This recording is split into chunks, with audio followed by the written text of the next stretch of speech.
Okay. Quick little travel tip. You got yourself your charger, phone charger. A lot of them, some of them have really long cords these days. Hold it. Take 2 fingers, spread them out as you're holding it. You're gonna wrap figure 8 around your fingers.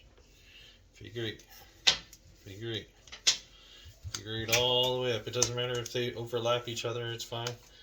Because when you're done, all you do, you can put a rubber band around it, and it'll hold it all together. And then when you get to your place, it all comes out, it's untangled. Try this again. Cord.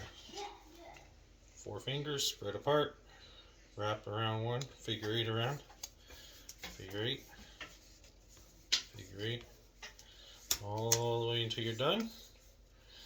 I use a rubber band because I get them at work and they're free. Cool. So, but this is how I do all my cords. I've seen this done with electrical cords like extension cords, but you can also do it for these.